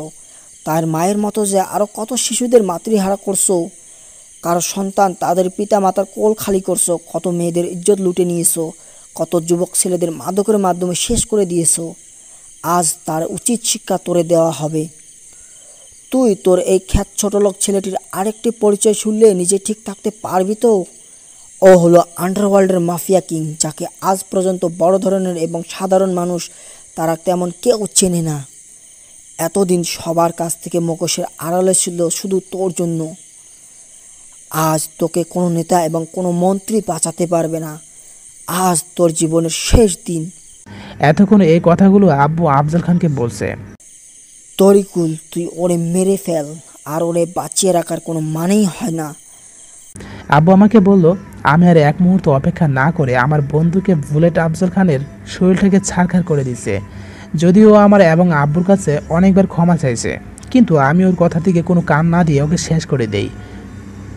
আজ আমি অনেক হ্যাপি, কারণ আজ আমি আমার মায়ের হত্যার বদলা নিতে পারছি। এমন সময় তাপসি আমার কাছে এসে যা করলো তা দেখে আমি তো রীতিমতো অবাক। কেননা তাপসিয়া সবার সামনে আমাকে জড়িয়ে ধরে আমার আব্বুকে বলতেছে, চাচু ও ধুক্ক, আব্বু তুমি তোমার ছেলেকে আজকে আমাকে বিবাহ করতে বলো। এই মেয়ের কি লজ্জা শরম বলতে কিছু নেই? নিজের বাবা ও আমার বাবার সামনে নিজের বিবাহের কথা বলতেছে, একটু লজ্জা করলো না? আমার বাবা এবং তাফসিয়ার বাবা আমাদের বিয়েতে রাজি হয়ে গেল। আমি আব্বুকে বললাম আমি এখন বিয়েটি করতে পারবো না। এই কথাটি বলে ওখান থেকে আমি চলে আসি আমার আড্ডাখানায় আসতে সজীব ভাই বললেন, আমাদের নাকি লন্ডন যেতে হবে। আমি বললাম লন্ডনে এখন কেন যেতে হবে? ভাই, লন্ডন থেকে আমাদের মাফিয়া ক্রু ফোন দিয়েছে, ওখানে নাকি সমস্যা দেখা দিয়েছে। আচ্ছা, আমরা তাহলে আজ রাতেই রওনা দিব লন্ডনের উদ্দেশ্যে। সকল মাফিয়া ক্রুদের বলে দিন। এর ভিতরে আমার ফোনে একটা SMS আসে, তা দেখে আমি একটা মুচকি হাসি দিয়ে ওখান থেকে চলে আসি। রাতে লন্ডনে আমি মেহেদি, সজীব ভাই এবং আরও কিছু গার্ড নিয়ে আসি। এখানে এসেই তো আমি অবাক, কেননা আমার সামনে বসে আছে আমার পুরনো শত্রু Farabi. Welcome mafia king Tarikul Islam. আপনার অপেক্ষায় ছিলাম এতদিন আমি। আপনাকে তো আর এমনিভাবে ডাকলে আসতেন না। তুই শেষ পর্যন্ত আমার লোকদের আটকে রাখছস, এত বড় সাহস! এখন দেখ তোর অবস্থা কি করি। বলার সাথে সাথে আমি আমার বন্দুক বের করে ঠাস ঠাস করে কয়েকটা বুলেট ওর বুকে মারলাম। ফারাবি মুহূর্তের ভিতরে শেষ। ফারাবির বাকি লোকগুলো আমার লোকেরা মেরে ফেলছে। কেননা এখানে আসার আগে আমি প্ল্যান করি, তারপর আমি এখানে আসি। আমি এখানকার সকল মাফিয়ার লোকদের সাথে একটা মিটিং করে সকালে প্রাইভেট জেটে করে দেশে আসি। এয়ারপোর্ট থেকে আমার গাড়ি নিয়ে বাসার উদ্দেশ্যে রওনা হই। কিছু দূরে আসতেই আমার গাড়ির উপর কেউ হামলা করে। আমার সামনে ছিল দুটি গাড়ি এবং পিছনে ছিল দুটি গাড়ি। আমার পিছনে গাড়ি মেহেদি এবং সজীব ভাই ছিল। শত্রুপক্ষ আমাদের উপর তুমুলভাবে হামলা করে। তারা উপর থেকে দুটো হেলিকপ্টার দিয়ে হামলা করে, যার ফলে আমার লোক কম থাকায় তাদের সাথে পেরে উঠতে পারিনি। একসময় আমার সকল লোক এক এক করে মারা যায়। কিছুক্ষণের ভিতর আমার গাড়িটা তারা বোমা দিয়ে উড়িয়ে দেয়। কেউ একজন সেখান থেকে পৈশাচিক হাসি দিয়ে সেখান থেকে চলে আসে। সারা দেশের মানুষ জানতে পেরেছে যে তরিকুল সহ তার দলের 2 বাঘ মৃত্যুবরণ করেছে শত্রুদের গুলিতে। তার সাথে মাফিয়া দলের কিছু গার্ডও মারা গেছে। তবে সকলের লাশ খুঁজে পাওয়া গেলেও এখন পর্যন্ত মাফিয়া কিং তরিকুলের লাশ খুঁজে পাওয়া যায়নি। সবার ধারণা করেছে তার লাশ বোমার সাথে পুরো ছাই হয়ে গেছে। তরিকুলের বাবা সে ছেলের মৃত্যুর সংবাদ শুনে একদম ভেঙে পড়েছে। তাফসি তরিকুলের মৃত্যুর সংবাদ শুনে একদম পাগলের মতো হয়ে গেছে। খাওয়া দাওয়া সব কিছু ছেড়ে দিয়েছে। ঠিকমতো সে এখন পর্যন্ত খাওয়া দাওয়া করে না। তরিকুলের মৃত্যুর 2 মাস পর থেকে মাফিয়া দল তরিকুলের আব্বু এবং তাফসিয়া দেখাশোনা করতেছে। এখন সবাই তাফসিয়াকে লেডি মাফিয়া বলে সবাই চেনে। তার চেয়ে আরেকটা বিরোধী দল তৈরি হয়েছে, সেটার দায়িত্ব নিয়েছে ওদের বস গোপনে। হঠাৎ তরিকুলের জ্ঞান ফিরতে দেখতে পায় ওর মাফিয়া দলের গোপন ক্রুদের লিডার আবিরকে। আবির তরিকুলের জ্ঞান ফিরা দেখেই তরিকুলকে বলে, বস আপনার জ্ঞান ফিরেছে তাহলে প্রায় 2 বছর পরে। তরিকুল আবিরকে বলল, আবির তুই কি বলছিস এসব? যে আমার প্রায় 2 বছর পরে জ্ঞান ফিরেছে? আমি তো তোর কথা কিছুই বুঝতেছি না। আবির বলা শুরু করলো প্রায় 2 বছর আগে সেই দিনে তরিকুলের সাথে ঘটে যাওয়া সব ঘটনাগুলো। ভাই, আপনি সেদিন যখন সবাইকে নিয়ে বাসায় ফিরেন তখন আপনার শত্রুরা আপনার উপর আক্রমণ। পরে আমি যখন আপনার মৃত্যুর কথা শুনে ঘটনাস্থলে আসছিলাম, ঠিক তখনই তাসফির আমায় ফোন দিয়ে বলে সেখানে সবার লাশ পাওয়া গেল, আপনার লাশ পাওয়া যায়নি। তখন আমি আপনার বাসায় গিয়ে আপনার প্রিয় কুকুর টম এবং কিংকে ঘটনাস্থলে নিয়ে আসি। ওদের মাধ্যমে আমি আপনার খোঁজ করাই। কিছুক্ষণ পরে টম এবং কিং আপনাকে বড় একটা ঝোপের ভিতরে পায়, লতাপাতার উপরে। তারপর আমি সেখানে গিয়ে আপনার পালস চেক করে দেখি যে আপনি তখনও জীবিত আছেন। তারপর আমি গোপনে আপনাকে এবং আপনার টম ও কিংকে সেখান থেকে নিয়ে আসি আমার বাসায়। সেখান থেকে আমার প্রাইভেট জেটে করে আপনাকে এবং টম ও কিংকে নিয়ে আসি আমেরিকায়। আবির, তুই যা করলি আমার জন্য, তার ঋণ আমি কখনো শোধ করতে পারবো না। কী যে বলো না ভাই, আপনি আমার জন্য যা করেছেন তার কিছুই তো আমি করিনি। আমি যখন ক্লাস 6-এ পড়ি তখন থেকে আপনি আমার পড়াশোনার সমস্ত খরচ দিয়েছেন। আপনি যখন বিদেশে মাফিয়া ট্রেনিং নিতে আসেন তখন আপনার বাবা আমার সমস্ত পড়ালেখার খরচ দিয়েছে। আমাকে ডাক্তার পর্যন্ত আপনি বানিয়েছেন। তারপরে আপনি আপনার মাফিয়া হাসপাতালের পার্সোনাল ডক্টর হিসেবে রাখছেন। আমাকে বানিয়েছেন মাফিয়া দলের গোপন ক্লুদের প্রধান। আমি তো ভাই আপনার জন্য এই সামান্য এইটুকু করলাম। এটা তো এমনিতেই আমার দায়িত্ব ছিল আপনার প্রতি। আমি আবিরের কথা শুনে যে কি বলবো তা খুঁজে পাচ্ছি না। আবির, আমার হাত পা নাড়াতে পারছি না কেন? আমি সবসময় যে খাবারগুলো খাই তা কি আমার অসুস্থ সময় তুই আমাকে খাওয়াস নাই? ভাই খাওয়াইছি তো, আপনি এতদিন বিছানায় ছিলেন তাই একটু প্রবলেম দেখা দিছে। আসলে আমার ট্রেনিংয়ের সময় আমার স্যার এবং কিছু খাবার প্রতিদিন আমায় খাওয়াতো, যা খেলে শরীর কখনো দুর্বল হবে না, শরীরে শক্তি তৈরি হয়, বিভিন্ন ধরনের রোগের বিরুদ্ধে কাজ করে। আমি ডাক্তারকে ডেকে আনতেছি ভাই, আপনি একটু অপেক্ষা করেন। তারপর আবির যে ডাক্তারকে নিয়ে আসলো তাকে দেখে আমি তো পুরো রীতিমতো অবাক। আবির যাকে নিয়ে আসে সে হলো আমার ছোটো চাচ্চু। আমি যখন 7ম শ্রেণীতে পড়ি তখন আমার আব্বুর সাথে রাগ করে চাচ্চু আমেরিকা চলে আসে। তারপর থেকে আর চাচ্চুর সাথে আমাদের কোনো যোগাযোগ হয়নি। এর ভিতরে আবির বলা শুরু করলো, ভাই ডাক্তার নিয়ে আসছি আপনার জন্য। ডক্টর আমায় চেক করে কিছুক্ষণ নার্সদের মাধ্যমে মালিশ করলো। কিছুক্ষণ পরে আমি নিজে উঠে দাঁড়ালাম। তারপর ধীরে ধীরে হাঁটা শুরু করলাম। কিছুক্ষণ হাঁটার পরে এখন আমি মোটামুটি হাঁটতে পারি। কিছুক্ষণ পরে আবিরের ফোনে একটা ফোন আসে। ফোন আসার পরেও কথা বলার পর থেকে ওকে কিছুটা চিন্তিত মনে হচ্ছে। আচ্ছা আবির, আমার আব্বু এবং তাফসির কেমন আছে? ভাই ভাবি সে এখন মাফিয়া দল পরিচালনা করে আপনার খুনের বদলা নেওয়ার জন্য। তবে তারা আজ পর্যন্ত খুনিকে খুঁজে বের করতে পারেনি। তারা শুধু এতটুকু জানে যে আপনার খুনের পিছনে যার হাত আছে সে একজন মেয়ে মানুষ। বুঝলাম। আর আপনার আব্বু সে রাজনীতি করে, আপনাদের ব্যবসা তাসফিয়া দেখাশোনা করে। আপার আব্বু আপনার মৃত্যুর সংবাদ শোনার পর থেকে অনেক ভেঙে পড়েন। আবির, কিছুক্ষণ আগে তো তোকে কে ফোন করেছিল? ভাই তাফসির ফোন দিছিল। কেন ফোন দিছিল? ভাই কথাটা যে কি করে বলি। তুই নির্ভয়ে বল, তাফসির তোকে কি বলছে? ভাই ভাবির উপর সেই মেয়েটি হামলা করেছে, যার ফলে ভাবির বাম হাতে বুলেট লাগে। সে এখন হাসপাতালে ভর্তি আছে। অন্যদিকে আপনার আব্বুর শরীরের অবস্থা ভালো না ভাবির এই সংবাদ শোনার পর থেকে। আচ্ছা আবির, আমি যে বেঁচে আছি তাকে তুই ছাড়া আর কেউ জানে? ভাই আমি ছাড়া আর আপনার কুকুর দুটি ছাড়া আমাদের চেনা জানা আর কেউ নেই আপনার কথা জানে না। খুব ভালো কাজ করছিস তুই, আমার কাজটা আরও সহজ করে দিছিস তুই। ডাক্তারের টাকাগুলো সব দিয়ে দে, আর আমার আজকেই ঢাকা ফিরতে হবে। তবে কেউ আর জানবে না, আমায় চিনবেও না। কেননা এখন আমার মুখে দাড়ি অনেক বড় হয়ে গেছে, চেহারা আগের থেকে অনেক আলাদা দেখতে। মোট কথা, আমি দেশে গেলে কেউ এখন আমাকে চিনতেই পারবে না। অনেকে হয়তো বা ভাবতে পারেন যে আমার চাচ্চুর সাথে দেখা হওয়ার পরেও কেন আমার পরিচয় দিলাম না। আসলে তাকে আমি আমার আব্বুর জন্য সারপ্রাইজ হিসেবে রেখে গেলাম। এখন শুধু আমার একটাই কাজ, আর সেটা হলো যারা আমাকে হত্যা করতে চেয়েছে তাদের সবাইকে এক এক করে দুনিয়া থেকে বিদায় করে দেয়া। আবির, আমরা আজ রাতে রওনা দিব দেশের উদ্দেশ্যে। তুই তাড়াতাড়ি যাওয়ার জন্য সে ব্যবস্থা কর। কিছুক্ষণ আগে আমি আর আবির নিজ দেশে পৌঁছে গেলাম। আজ থেকে শুরু হবে শেষ হয়ে যাওয়া গল্পের পূর্ণ শুরু। আবির, আমাদের জন্য আলাদা আলাদা একটা বাসা রাখতে বলেছিলাম তোকে, তাকে তুই রাখছিস? জি ভাই, আপনার কথা মতো আমি সব ব্যবস্থা আগে থেকেই ঠিক করে রাখছি। তাহলে এখন বাসায় চল। বাসায় এসে ফ্রেশ হয়ে একটু বিশ্রাম নিলাম। আমি আবিরের কাছ থেকে তাফসিয়ার বর্তমান ফোন নাম্বারটা নিলাম। আবির, আমার ওপর যে মেয়ে অ্যাটাক করেছিল তার নাম কি? কি বলেন ভাই, আমি তার নাম জানবো কি করে? আবির, তুই দেখি মিথ্যা বলতে শিখে গেছিস। তাড়াতাড়ি বল মেয়েটির নাম। আর আমি জানি একজন মাফিয়ার প্রধান ক্রু হচ্ছে, তার মাফিয়ার বসের মৃত্যুর প্রধান লোককে খুঁজে বের করতে 1 ঘন্টা বেশি লাগার কথা না। আর তুই কিনা বলছিস জানিস না? ভাই ভুল হয়ে গেছে, আমি আপনাকে এত তাড়াতাড়ি বলতে চাইনি। আর কারণ হলো এদিকে আপনার আব্বু অসুস্থ, অন্যদিকে ভাবি সে হসপিটালে। তাই এখন আপাতত এসব খুন খারাপের ভিতরে না জড়ানোই ভালো। তাফসির উপর কারা হামলা করেছে তাদের তালিকা আমি 10 মিনিটের ভিতরে চাই। আমি যে বেঁচে আছি এবং এখন যে আমি দেশে ফিরে এসেছি এটা যেন কেউ জানতে না পারে। জি ভাই। আবির আমায় কিছুক্ষণ পর যাদের নামের তালিকা দিল তা দেখে মুচকে একটা হাসি দিয়ে রুম থেকে বের হলাম। রাত প্রায় 10টা বাজে।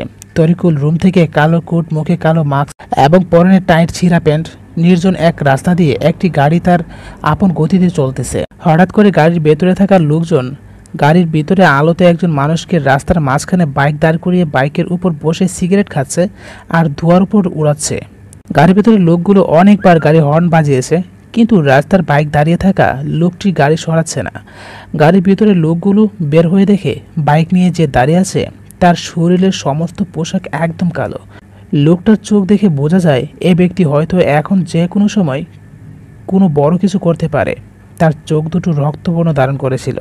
কালো পোশাক পরা লোকটি বলা শুরু করলো, তোদেরকে তাফসিয়াকে মারার জন্য কে বলেছে? লোকগুলো ভয় পেয়ে বলল, তোরা চিনিস না, তাহলে তো মৃত্যুর জন্য প্রস্তুত হয়ে নে। একথা বলার সাথে সাথে এদের ভিতরে একজন যার নাম বলল, তার নাম শুনে কালো পোশাক পরা মানুষটি অবাক হয়ে গেল। তাহলে তোদেরও মরতে হবে। তোদের বাঁচিয়ে রাখলে হয়তো আবার কোনো নিরীহ মানুষের তোরা জীবন নিবি, তার চেয়ে একটু তোরা উপরে চলে। এই কথা বলার সাথে সাথে সবগুলোর বুকে গুলি করতে যাবে, ঠিক তখনই একজন বলে ওঠে, কে তুই? তোর নাম কি? তোরা কখনো মাফিয়া কিং তরিকুলের নাম শুনছস? তোরে তো আমাদের বস প্রায় 2 বছর আগে মেরে ফেলেছে। সে বেঁচে থাকে কি করে? এক কথা তোদের না জানলেও চলবে, তবে শুনে রাখ, তোদের বসের সময় বেশি দিন নেই।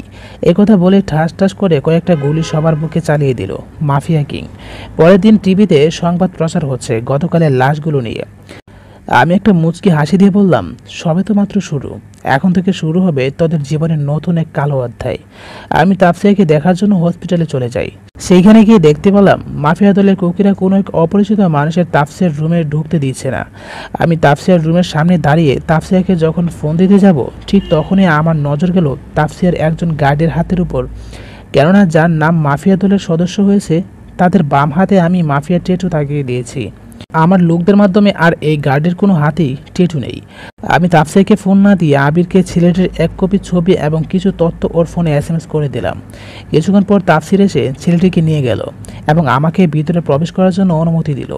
যদিও এখন পর্যন্ত আমার পরিচয় ওরা কেউ জানে না, তাহলে কেন আমায় ভিতরে ঢুকতে দিল? হয়তো আপনারা এই কথাটি ভাবতেছেন। আসলে আমি যখন আবিরকে ফোনে SMS করি, তখন আবিরকে বলি আমার জন্য ভিতরে ঢুকতে দেয়। আমি আবিরের খুব কাছের লোক। আমাকে আবির তাফসিয়াকে দেখতে পাঠিয়েছে। আমি ভিতরে গিয়ে যা দেখলাম তা দেখে আমি বাকরুদ্ধ হয়ে গেলাম। কেননা আমি যা দেখলাম তা আমি আমার নিজের চোখকে বিশ্বাস করাতে পারছি না। কি সুন্দর চেহারার মানুষ ছিল, আজ তাকে দেখলেই চিনাই যাচ্ছে না। খুব কষ্টের ভিতরেই তাফসিয়া আমায় দেখে আমার দিকে একদিনে কিছুক্ষণ চেয়ে থাকে। আমায় বলতেছে, আপনি কে? ওর কথা শুনে আমার চোখ থেকে কিছু নোনা পানি গড়িয়ে পড়লো। আজ কতটা দিন পরে কাছের মানুষটিকে দেখতে পেলাম। না, আমি আমার এই অনিশ্চিত জীবনে কাউকে জড়াতে চাই না, কিন্তু জড়িয়ে তো পারতেছি না। কেননা তাফসিয়া তো আমার জন্য নিজের জীবনের মায়া ত্যাগ করে আমাকে যারা হত্যা করে চেয়েছিল তাদের খুঁজছে। ওকে বলে দেওয়া উচিত যে আমি বেঁচে আছি, এসব কথা ভাবছি। এর ভিতরে তাফসিয়া আবার আমাকে বলে উঠল, কি হলো, বলছেন না কেন? কে আপনি? আমি তাফসিয়ার কাছে গিয়ে ওর হাত জড়িয়ে ধরে বললাম, আমায় চিনতে পারছো না তাফসিয়া? আমি তোমার ভালোবাসার মানুষ, যার জন্য তুমি নিজের জীবন বাজি রেখে আজ এই অন্ধকার পথে পা বাড়িয়েছ। তারিকুল, তুমি বেঁচে আছো? একথা বলেই তাফসিয়া আমায় জড়িয়ে ধরে কান্না শুরু করে দিল। কিছুক্ষণ পরে তাফসিয়া আমায় বলল, তুমি কিভাবে বেঁচে ফিরলে?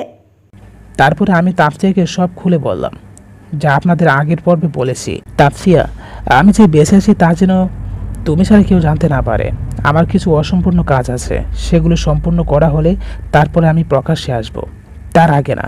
আমি তাফসিয়ার কাছ থেকে বিদায় নিয়ে বাসায় আসি। রাতে আবার সেই কালো পোশাক পরে বের হয়ে বাসা থেকে। রাত প্রায় 12টা বাজে। নির্জন এক রাস্তা ধরে আনা হয়েছে আমাকে। যে মেয়ে হত্যা করেছিল তার ডান হাত নেহালকে। সেদিন নেহাল আমার সবচেয়ে কাছের মানুষ। সজীব এবং মেহেদি গাড়িতে বোমা মেরে তাদের হত্যা করে। নেহালকে যখন আমার সামনে রাখা হয়, তখন নেহাল বলে, কে তুই আর কেন তুই আমার ধরে এনেছিস? তুই জানিস আমি কে? তুই হলি আফজল খানের মেয়ে ইরা চামচা, মানে ইরার ডান হাত। তুই আমার সম্পর্কে জেনেও এখানে ধরে এনেছিস? কুত্তার বাচ্চা, এত বড় সাহস তোর!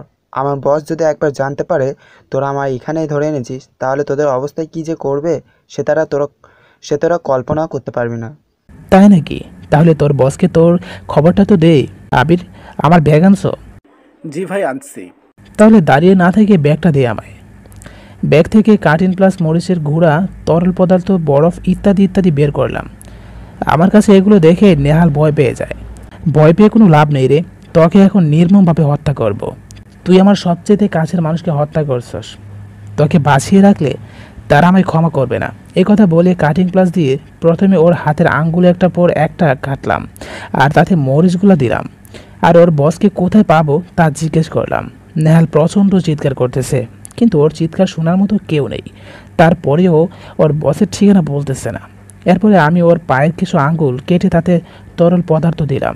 নেহালের কান্নার বেগ এখন আগের থেকে দ্বিগুণ বেড়ে গেল। এখনও সময় আছে, বল তোর লেডি বসের ঠিকানা কোথায়? আমি মরে গেলেও বলবো না। তুই বলবি, তোর গার বলবে। দেখ এখন কি করি তোর অবস্থা। আবির, আমার সিজার ব্লেডটা দে তো। আবির সিজার ব্লেড দেওয়ার পরে আমি ওর বুক বরাবর ব্লেড দিয়ে দিলাম 2টা টান। তারপর বুকে কাটা কাটা জায়গায় মরিচ গুঁড়া এবং তরল পদার্থ একসাথে দিলাম। এখনো বলবি না বল? ভাই ভাই বলতেছি, আমায় একটু বরফ দেন। আবির, ওর কাটা জায়গাগুলোতে বরফ লাগিয়ে দে। এখন বল তোর বস কোথায় থাকে, কেননা আমি আজ পর্যন্ত ইরাকে দেখিনি। আর ও কোথায় থাকে তাও অনেক জানার চেষ্টা করছি, কিন্তু তা আজ পর্যন্ত জানতে পারিনি। তাই ওকে ধরে ওর বসের ঠিকানা জানার জন্য এত কষ্ট করেছি। তারপরে নেহাল যে জায়গার নাম বললো এবং ওদের বসের যে ছবি আমায় দেখালো তা দেখে তো আমি রীতিমতো অবাক, কেননা ইরা এখন ছদ্মবেশে। আমি মুচকে একটা হাসি দিয়ে বললাম, তোমার গেম শেষ লেডি ডন। গেম শুরু করছো তুমি, কিন্তু শেষ করব আমি। আবির, তুই নেহালের লাশটা শহরের মেন জায়গায় ঝুলিয়ে দিবি, যাতে ওর লাশ দেখে লেডি ডন একটু বেশি ভয় পায়। নেহালের ফোনটা সাথে করে বাসায় নিয়ে আসিস। আমি সেখান থেকে বাসায় এসে ফ্রেশ হলাম, কিছু খাবার খেয়ে দিলাম এক ঘুম। সকালে ঘুম থেকে উঠে ফজরের নামাজ পড়ে ছাদে একটু হাঁটাচলার জন্য গেলাম। কিছুক্ষণ হাঁটাচলা করার পরে হঠাৎ করে আবির দৌড় দিয়ে আমার কাছে আসলো। ভাই, নিয়ালের ফোনে কে যেন ফোন দিছে, তবে নাম্বারটা বস লিখে সেভ করা। আমার মনে হয় এইটা লেডি ডনের নাম্বার। আমি ফোনটা আবিরের কাছ থেকে নেওয়া মাত্রই আবার ফোন আসে নেহালের ফোনে। আমি ফোনটা রিসিভ করা মাত্রই ফোনের ওপাশ থেকে একটা মেইলি কণ্ঠে বলে ওঠে, নেহাল, গতকাল রাতে তাসফিরকে আমরা ধরে এনেছি আমাদের পুরনো বাংলোতে, আর আজ রাতেই আমরা তাসফিয়াকে বন্দি করে পুরনো বাংলোতে নিয়ে আসবো। তুই তৈরি থাকিস। এই কথাটি বলার সাথে সাথে আমি ফোনটা কেটে দেই। আবির, তুই তাড়াতাড়ি সকল মাফিয়ার লোকদের আমার অফিসে জরুরি মিটিং কর। অন্যদিকে লেডি ডন ভাবছে, নেহাল আজ আমার সাথে ফোনে কোনো কথা বললো না কেন? আমার কথা শেষ করার আগেই ও ফোনটা কেটে দিল। এসব কথা লেডি ডন ভাবতেছে, ঠিক তখনই তার ফোনে একটা ফোন আসে। হ্যালো ম্যাম, নেহাল বসকে কেরা যেন নির্মমভাবে হত্যা করে শহরের মেন পয়েন্টে তার লাশটি ঝুলে রাখছে। লেডি ডন নেহালের মৃত্যুর সংবাদ শুনে অনেকটাই অবাক হয়। লেডি ডন মনে মনে বলতেছে, কার এত বড় সাহস আমার ডান হাতকে মারলো? না না, এ কি হতে চলেছে আমার সাথে? আমি কিছুই ভাবতে পারছি না। তবে কি সামনে আমার জন্য কোনো খারাপ কিছু অপেক্ষা করতেছে? মুহূর্তের ভিতরে লেডি ডন মাফিয়া সাজানোর সমস্ত প্ল্যান কেমন যেন শেষ হয়ে যাচ্ছে। আবির, সবাই কি আসছে মাফিয়া হেড অফিসে? জি ভাই, আসছে। এখন আমরা দুজন সেখানে গেলেই হয়। তুই তাহলে মাফিয়া দলের পোশাক মাস্ক পরে তৈরি হয়ে নে, আমি তৈরি হইতেছি। তারপরে আমরা দুজন গাড়ি নিয়ে রওনা দিলাম মাফিয়া হেড অফিসের মিটিং করার জন্য। গাড়িতে যাওয়ার সময় তরিকুলের ফোনে একটা ফোন আসে। তরিকুলের ফোনটা রিসিভ করতেই ফোনের ওপাশে থাকা লোকটি বলা শুরু করলো, ভাই, আপনার এবং মেহেন্দি ও সজীব ভাইকে হত্যা করার পেছনে আপনার আপন এবং খুব কাছের লোক ছিল এর পেছনে, লেডি ডনকে সাপোর্ট দেওয়ার জন্য। সে লেডি ডনের কাছে টাকায় বিক্রি হয়ে গেছিল এবং সে পরবর্তীতে আন্ডারওয়ার্ল্ডের কিং হতে চায়, যার জন্য সে এমন জঘন্য কাজ করেছে। তবে সে আর কেউ নয়, সে হলো ভাই। তারপর ফোনের ওপাশে থাকা লোকটি যার নাম বলল, তা শুনে আমি আমার নিজের কানকে বিশ্বাস করতে পারছি না। আমি মুহূর্তের ভিতরে পাথর হয়ে গেলাম। আমার মুখ থেকে কোনো কথাই বের হচ্ছে না। সে কেমন করে আমার সাথে এমন করতে পারলো? আমি তা মনে মনে ভাবতেছি এসব কথা। তারপরে ফোনের ওপাশে থাকা লেডি ডন এবং তার সাথে থাকা লোকটি তাদের পরবর্তী প্ল্যান আমাকে সে বলে দিল। আবির আমাকে ডাকা শুরু করলো। ভাই, আপনার কি হয়েছে? আপনি ফোনে কথা বলার পর থেকে কেমন যেন মনমরা হয়ে আছেন। না, তেমন কিছু হয়নি, তবে যা হয়েছে তার সময় হয়ে সব জানতে পারবি। ভাই, আমরা এসে গেছি। ও, তাহলে ভিতরে চল। মাফিয়া হেড অফিসের ভিতরে প্রবেশ করে যখন এই মিটিং রুমে প্রবেশ করতে যাব, ঠিক তখনই তাপসিয়া ফোন দিয়ে বলল ও মিটিংয়ে আসতেছে। আমি আর আবির সবার সামনে মত বিনিময় করে মিটিং শুরু করে দিলাম। এর ভিতরে তাপসিয়া এসে সোজা আমার কুলে এসে বসে পড়ল। তাফসিরের এমন আচরণ দেখে তিনজন মানুষ তারা বাজে মন্তব্য করতেছে। আমার পাশে বসে আছে আবির। আবির তো হাসতে হাসতে শেষ। আবির, হাসি বন্ধ কর আর এখন মিটিংয়ে মনোযোগ দে। আমি সকলের হাত উপরে তুলতে বললাম। সবাই হাত উপরে তুললো। আমি সবার হাতগুলো ভালো করে দেখে নিলাম। হঠাৎ সবাই ঠাস ঠাস গুলির আওয়াজ শুনে ভয় পেয়ে গেল। সবাই চারদিকে তাকিয়ে দেখতেছে। সবার ভিতর থেকে দুজন মানুষ লাশ চেয়ারের সাথে পড়ে আছে। আমি তাফসিয়াকে চেয়ারে বসিয়ে রেখে চলে গেলাম একজন লোকের কাছে। তাকে আমি দাঁড়াতে বললাম। সে ভয়ে ভয়ে দাঁড়ালো। তোকে এখানে কে পাঠিয়েছে বল? লোকটি আমতা আমতা করে বলল, কে পাঠাবে? তুই মাফিয়া কিং এর কাছে মিথ্যা বলছিস? তোর তো সাহস কম না? ঠাস ঠাস করে কয়েকটা চর ওর গালে মারলাম। ওদের দুজনকে আমি গুলি করে মারছি, কিন্তু তোকে আমি অনেক কঠিন শাস্তি দিয়ে মারবো। এখনো সময় আছে, তাড়াতাড়ি বল তোকে কে এখানে পাঠিয়েছে। বলতেছি ভাই, তবু আপনি আমায় মারবেন না। আগে বল তোকে কে এখানে পাঠিয়েছে। আমাকে লেডি ডন এখানে পাঠিয়েছে। আপনার সকল তথ্য যেন তাকে আমরা তিনজন দেই, তার জন্য। আমি ঠাস করে 2টা বুলেট লোকটির মাথার মাঝ বরাবর মারলাম। আবির, লাস্ট 3টে শহরের মেইন পয়েন্টে ঝুলিয়ে রাখবি।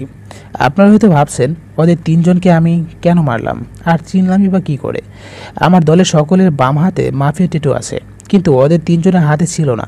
তাই ওদের 3জনকে আমার চিনতে অসুবিধা হয়নি। সবার সাথে মিটিং শেষ করে তাফসিয়াকে নিয়ে আমি আমার গোপন বাসায় চলে আসি। বাসায় এসে দুজনে ফ্রেশ হয়ে কিছু খেয়ে ঘুমিয়ে পড়ি। আমি যখন ঘুম থেকে উঠি তখন তাফসিয়াকে আমার পাশে দেখতে পাই না। তাই আমি তাড়াতাড়ি শোয়া থেকে উঠে তাফসিয়াকে খুঁজতে থাকি, কিন্তু ওকে কোথাও খুঁজে পাচ্ছি না।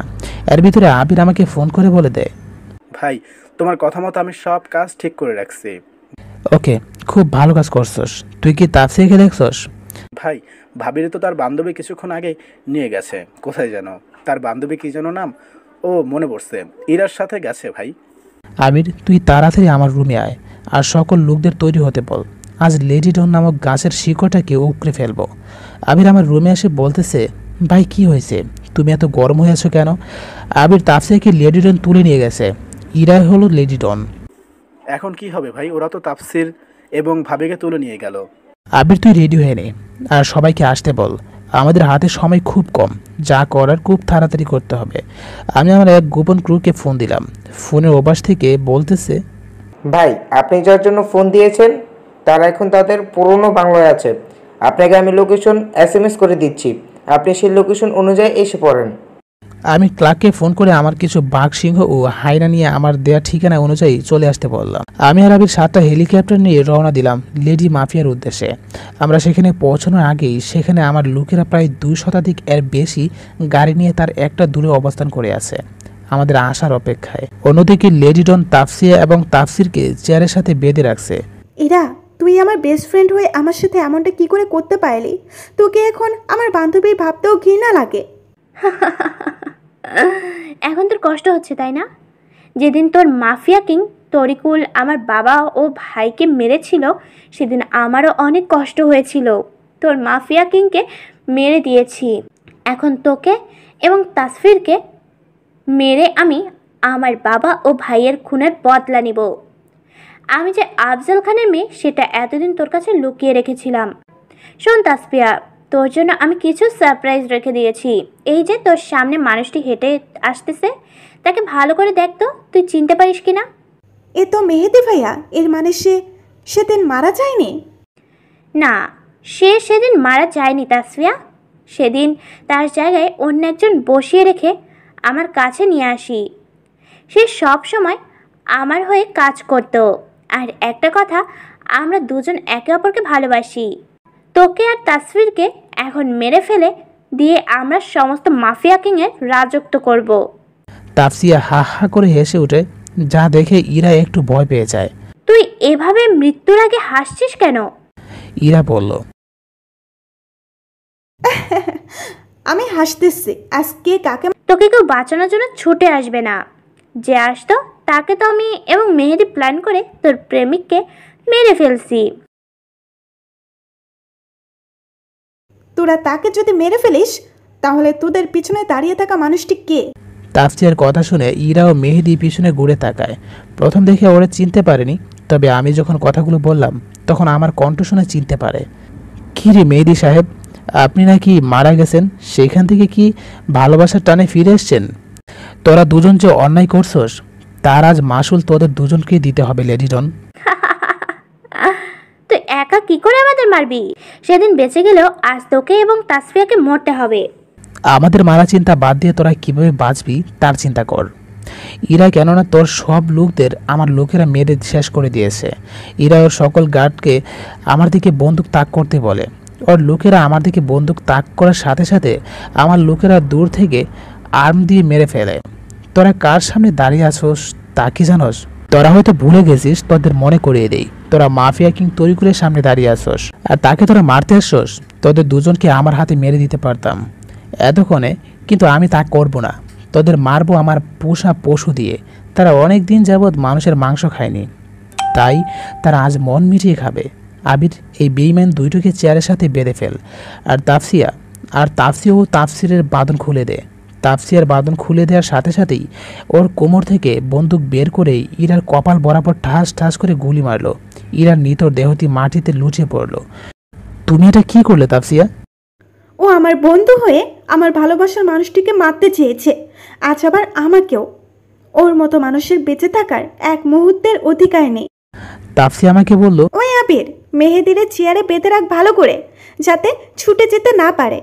তাফসিয়া বলল। তারপর তাফসিয়া গিয়ে মেহেদির বুকে সিজার ব্লেড দিয়ে দুইটি টান দিল।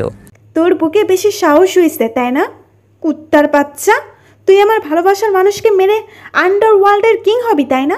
আজ এখানে বসে মরে উপারে গিয়ে তুই কিং হয়েস।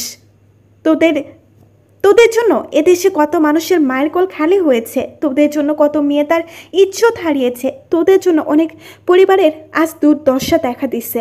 তোদের মতো মানুষ যাতে আর না হয় সেই দোয়া করি আল্লাহর কাছে। আবির, ওর বুকে তরল পদার্থ মরিচ ও লবণ গুঁড়া দিয়ে দে। আমাদের সকল প্রাণীকে এর ভেতরে ছেড়ে দে। এই কথা বলে তাফসিয়া আমার হাত ধরে বাইরে নিয়ে আসে। আমরা বাইরে এসে দুজনে হেলিকপ্টারে এসে আমাদের বাড়িতে চলে আসি। বাড়িতে আসার পর আব্বু আমাকে দেখে জড়িয়ে ধরে কান্না শুরু করে দিল। পাশ থেকে তাফসিয়ার আব্বু বলে উঠল, আব্বু, আজ তুমি ছেলেকে পেয়ে আমাকে ভুলে গেলে? আরে আমি কি করে আমার মামুনিটাকে ভুলে যাই? তোরা দুজন ভিতরে গিয়ে ফ্রেশ হয়ে নিচে আয়। ওকে আব্বু। তারপরে আমরা দুজন ফ্রেশ হয়ে নিচে আসলাম। নিচে এসে দেখি এখানে তাফসিয়ার আব্বুও আসছে। তারা সবার সাথে কিছুক্ষণ কথা বলার পর আব্বু আমায় বলল, তরিকুল, তোমার এবং আচ্ছা বাবা, তুমি যেহেতু বেঁচে আছো তাহলে এত। তাফসিয়ার আব্বু বলল। তারপরে তাদের সব কিছু খুলে বললাম। আপনারা তো সব আগে থেকে জানেন, তাই আর কিছু বললাম না। বলতে বলতে আজ আমাদের বিয়ের দিন আমি আব্বুকে ডাক দিলাম, আব্বু তুমি একটু আমার রুমে আসো তো তাফসিয়াকে নিয়ে। তারপরে আব্বু আসার পর তার চোখ বন্ধ করতে বললাম। আব্বু চোখ বন্ধ করার কিছুক্ষণ পরে চোখ খুলতে বললাম। আব্বু চোখ খুলে তো অবাক, কেননা তার সামনে দাঁড়িয়ে আছে তার ছোট ভাই। কেমন হলো আমার সারপ্রাইজটা আব্বু? অনেক সুন্দর, বলতে একদম আমারে তুই আমার অনেক মূল্যবান উপহার দিলি বাবা। তারপরে তাফসিয়াকে পরিচয় করে দিলাম চাচ্চুর সাথে। সব কিছু ইসলামিক নিয়ম অনুযায়ী আমাদের বিয়েটা সম্পূর্ণ হলো। এখন আমি বাসর ঘরের রুমের সামনে দাঁড়ানো। তাফসির এবং আবির একসাথে বলে উঠল, ভাই বিড়ালটা কিন্তু ঠিক মতো মাইরেন। আমি বলে উঠলাম, তোরা কি আমার আগে বিয়ে করছিস নাকি? নাউজুবিল্লাহ, কি যে বলেন ভাই, আমরা আপনার আগে বিয়ে করলাম কখন বলেন? তোরা আমার আগে বিয়ে না করলে কেমন করে জানলি যে বাসর ঘরে বিড়াল মারতে হয়? ভাই তা আপনি পরে জানবেন, আগে 50,000 টাকা দেন আমাদের দুজনকে, না হলে কিন্তু আপনাকে ভিতরে প্রবেশ করতে দিব না। আমি পকেট থেকে দুইজনকে 1 লক্ষ টাকা দিলাম। দুজনে টাকা পেয়ে আমায় একা রেখে চলে গেল। এখন কি হবে আমার? ধুর, যা হবার হবে।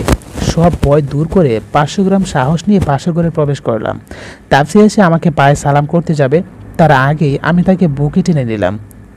তোমার জায়গা আমার পায়ে না, আমার বুকে। তারপরে দুজনে অজু করে 2 রাকাত নফল নামাজ পড়ে নিলাম। নামাজ পড়ার পরে আমি তাফসিয়াকে আমি মহারানার সকল টাকা দিলাম। তারপরে কি হয় বাসরাতে তা আমি জানি না। তাদের বাকি জীবনের পথ চলা যেন খুব সুখের আর শান্তিময় হয়। দোয়া রইল তাদের প্রতি। আর এই গল্পটি এখানে শেষ হচ্ছে। গল্পটি কেমন হলো সবাই কমেন্ট করে জানিয়ে দেবেন। আর আমাদের চ্যানেলে নতুন হলে চ্যানেলটি সাবস্ক্রাইব করে পাশে থাকা বেল আইকনটি বাজিয়ে দেবেন। ধন্যবাদ সবাইকে। পরবর্তী গল্প শোনার জন্য আমন্ত্রণ রইল।